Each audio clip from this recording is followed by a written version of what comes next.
Bonjour à toutes et bonjour à tous, je suis ravie de vous retrouver pour vous présenter un nouvel oracle qui s'appelle donc le manuel pratique de la sorcière moderne, charme, sortilège et magie au quotidien par Yabiyum Rowanroot.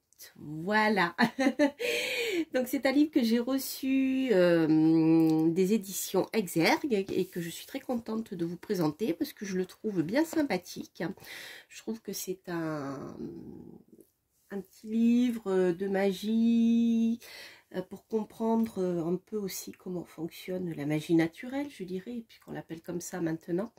Donc c'est un livre qui est très proche, je dirais, des rythmes de la nature, hein, puisque la magie forcément qui n'est qu'énergie fonctionne avec et bien tout notre environnement, hein. On n'est pas isolé en tant qu'être humain, donc c'est voilà, c'est un petit livre que je trouve, un petit livre, un gros livre même, hein, puisqu'il fait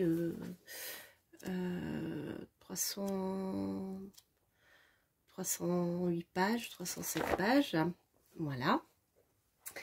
Alors, c'est un livre qui va vous présenter des recettes et des charmes simples de sortilèges que vous pouvez réaliser pour améliorer votre quotidien. Alors, ce qui est intéressant, c'est que bon, déjà l'auteur va vous présenter son univers, voilà, avec son univers familial. Et bien sûr va nous parler de la magie en tant que, comment dire, en tant qu'art sacré ancestral basé sur les lois de l'univers. Alors donc on commence comme ça avec une petite introduction pour comprendre les fameuses lois de l'univers et de la magie. Hop, ensuite voilà les 14 lois universelles.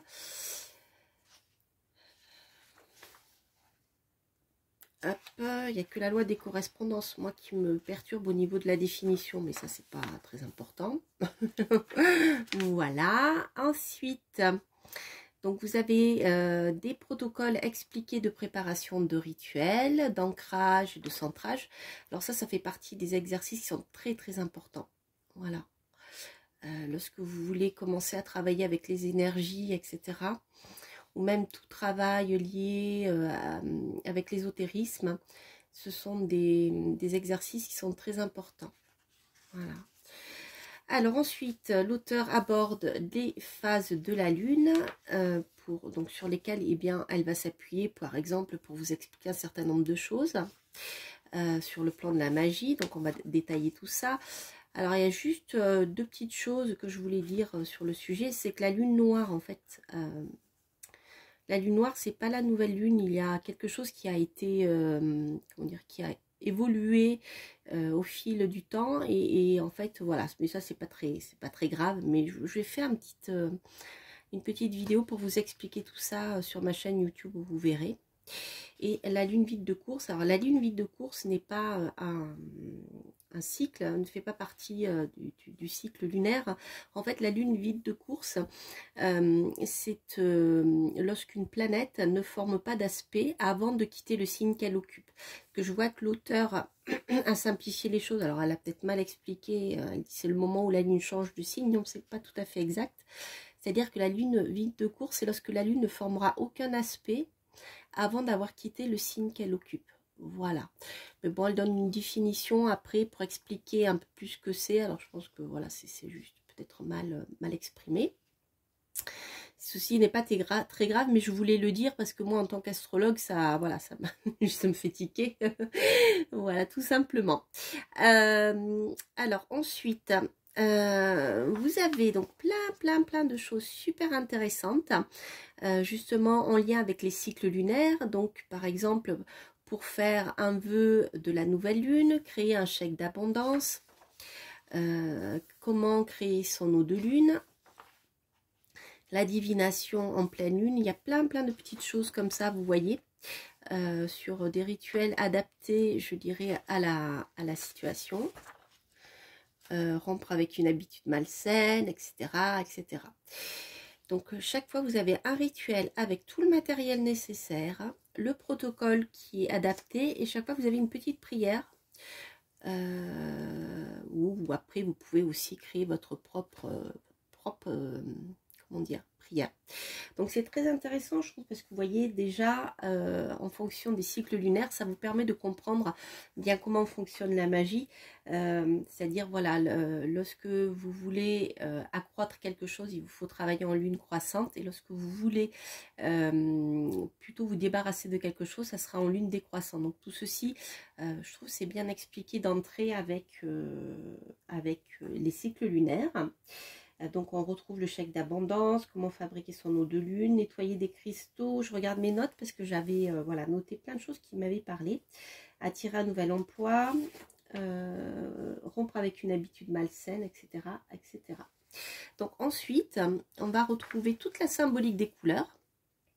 Donc ça c'est très très bien lorsque vous voulez travailler avec les chandelles ou même avec des tissus de couleurs ou des cristaux aussi. Ensuite, vous aurez donc les jours de la semaine, donc justement selon la fameuse loi des correspondances. Voilà, avec Mercure, jeudi, samedi, etc. etc. Donc, pour tel jour de la semaine, eh bien voilà, ça sera un jour qui sera plus favorable pour certaines choses.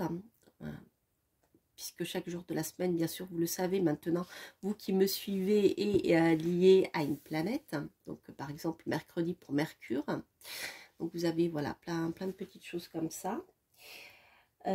Ensuite, je trouve que c'est très très bien expliqué, hein, j'en profite pour le préciser au passage. Si vous êtes voilà, débutant, je trouve que ce livre est très clair, très bien expliqué, donc vous pouvez bien comprendre comment ça fonctionne. Et je dirais, il n'y a pas de fioritures, de blabla, il va droit au but. Donc je trouve très bien fait pour cela. Ensuite, les moments de la journée. 62, je regarde mes petites notes. Voilà, donc en fait, voilà, en fonction du lever de soleil, du midi, du coucher de soleil ou de minuit, ce sont des moments de la journée qui vont être favorables pour faire plus certaines choses, par exemple. Voilà. Ensuite, les pleines lunes de l'année, alors qui portent le nom, alors sauf erreur de ma part, qui sont plutôt liées dans mes souvenirs à tout ce qui est lié à la magie indienne, amérindienne, comme la lune du loup, la lune des neiges, etc. Donc vous avez tout ça, la lune des récoltes.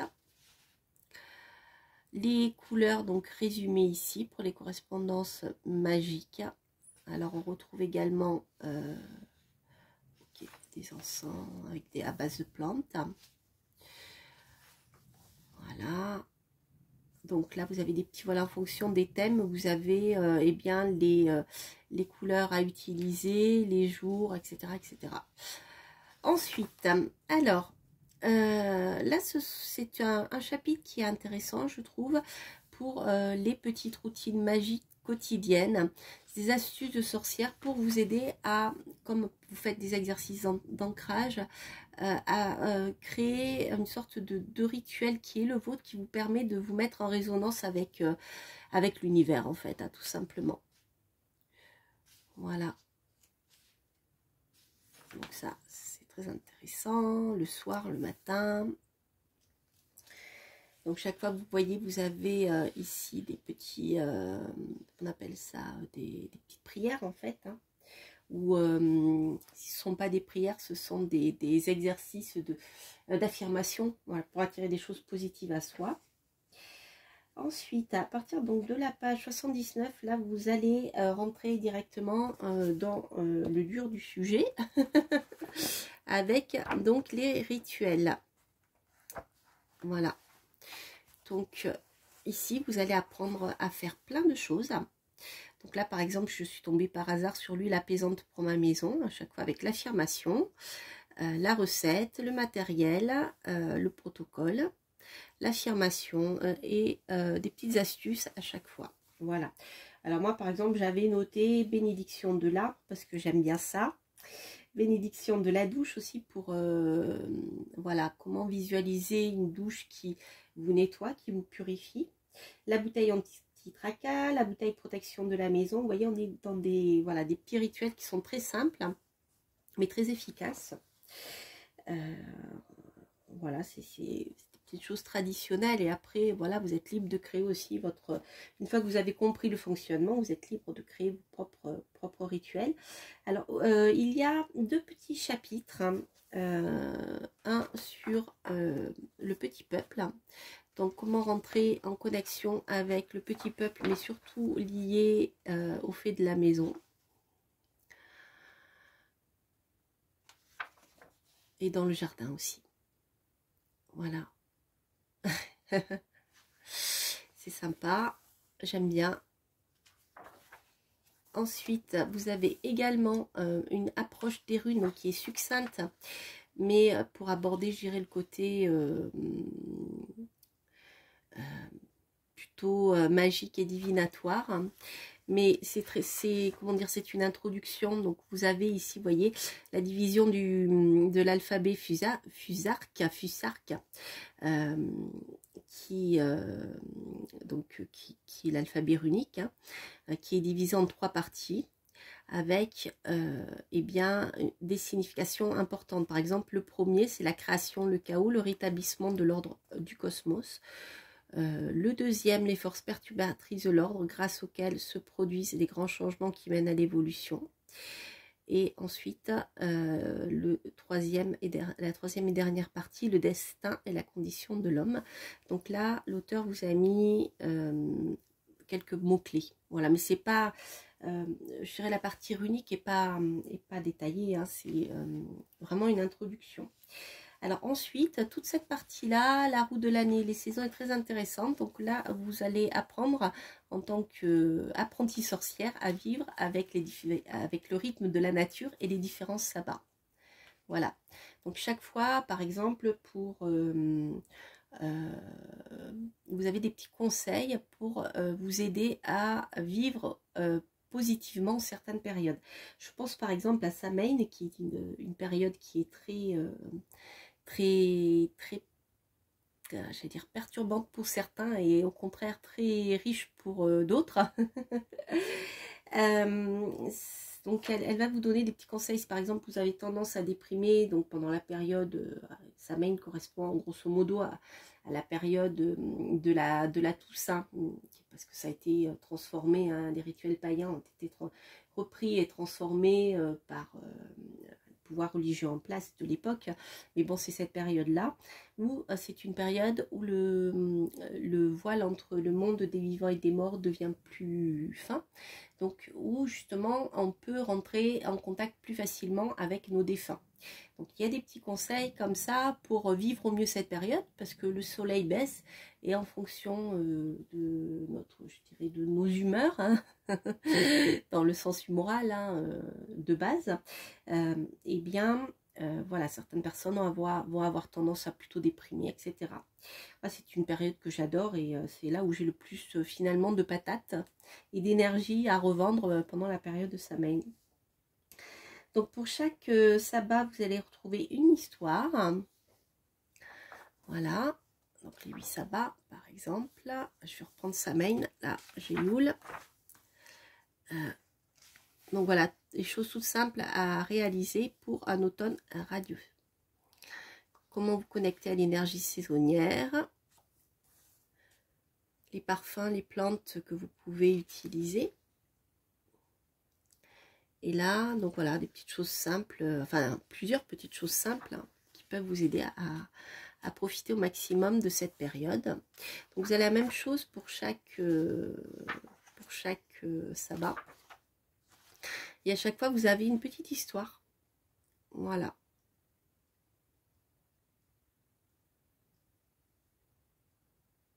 Donc j'ai l'impression que c'est des souvenirs que l'auteur voilà, a écrit. Donc c'est très personnel, hein, vous voyez, comme livre aussi de recettes et de magie. Et donc à propos de recettes, à la fin du livre, vous allez retrouver plein de recettes dans le chapitre cuisine magique. Voilà, avec des astuces de sorcière, des recettes pour les sabbats, pour faire le vin de sabbat, des recettes pour sa main, justement. La tresse de sa main, etc. Donc voilà, c'est sympa. Ça peut vous donner des idées de recettes, hein, même si, si vous n'êtes pas spécialement... voilà, si vous ne suivez pas forcément les sabbats de manière régulière, on va dire. Donc ça, c'est très sympa. Donc vous avez des boissons, bon, c'est très rituelique, hein, en général, hein, les vins pour ces sabbats-là, ça a un sens particulier. Et ensuite, à la fin, vous allez trouver plein de petites choses qui vont vous aider à avancer sur ce chemin de la sorcellerie. Voilà. Vous avez des petits conseils pour apprendre à élever vos vibrations. Vous voyez, vous avez ici plein de conseils pour avancer. Voilà, les amis, j'aime bien ce livre, hein, voilà, vous voyez, quelques conseils simples pour élever vos vibrations.